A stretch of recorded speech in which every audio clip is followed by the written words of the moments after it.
Now we're able to see a note detail, but we want to list out all of our notes without having to go through a specific trip. So let's open up in our trip app, our views.py, and scroll down. And if we take a look, we've already done something similar for our trip list. We just created a function-based view, and we get all of our trips, and then we render out a template. We're going to do something very similar for notes, but this time we'll use a class and see how we can accomplish the same thing using a function or a class. So we'll come down here below note detail view, and this time we're going to use a class. So we'll define class note list view, and this will inherit from list view, which we have to import. So if we scroll up to the top, from django.views.generic, import list view, save that and go back down. And now this lets us list out all of the objects from a model. So we have to specify which model, and here it's the note. But just like up here with this trip list, we filtered this, so we didn't want to just return every trip. We only return the trips for the logged in user. And so same thing with the notes. We don't want to return all the notes. We just want to return the notes for who's ever logged in. So to do that, we can override a method that's on this list view class that we are inheriting from, and it's called get query set, and it takes in self.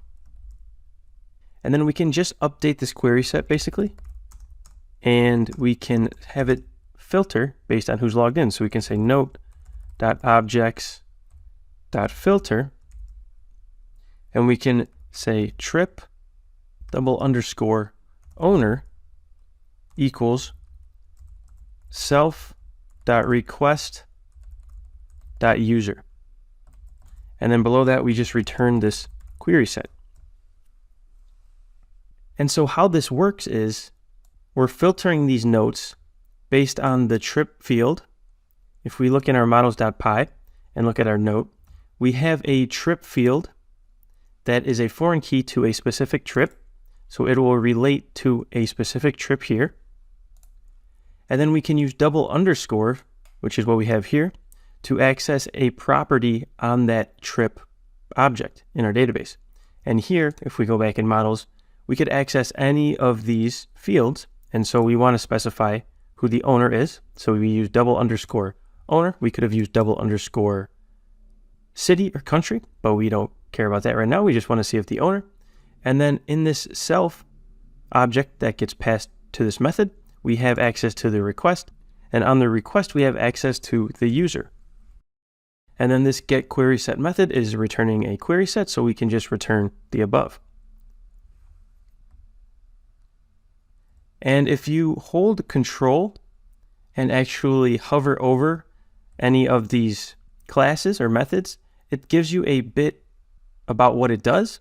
And if you click on, for example, list view, it will take you to the actual code inside of the virtual environment, inside of the Django code where this actually exists. So we have the list view here, which inherits from a few other classes. So here we have the base list view. Again, if you hold control and click on that, we can dive into that.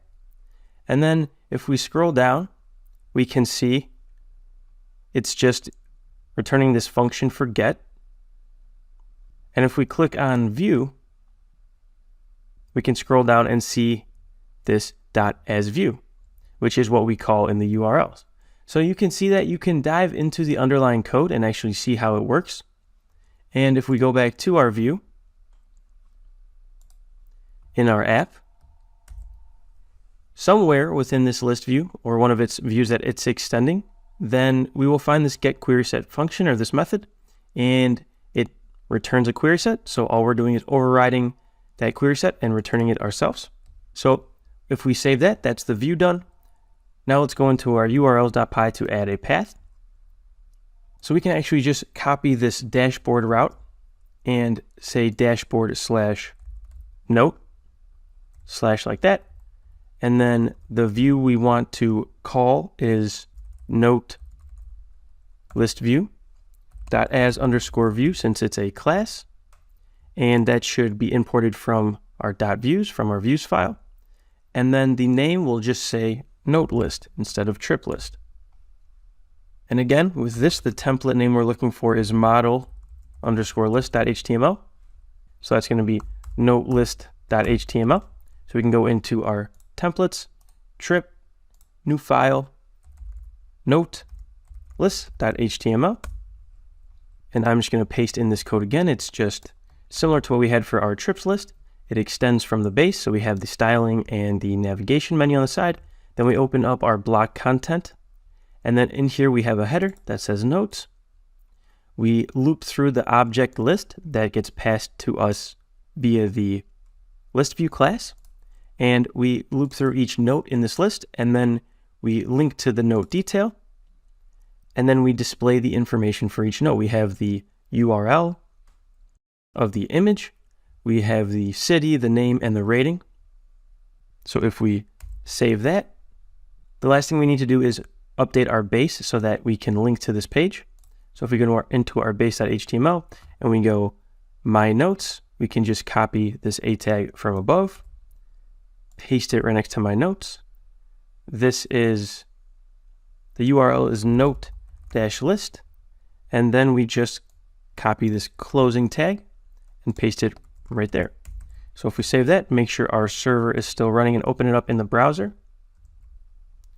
And we go back to my trips, then we should be able to go to my notes and see all of our notes. So we see the city, what the note was for, and the rating. And then if we click on one, we're able to see that note detail. Awesome. So we're super close to being done. Only a few more things left. The next thing we're going to dive into is how to create a new note. So I'll see you in the next video.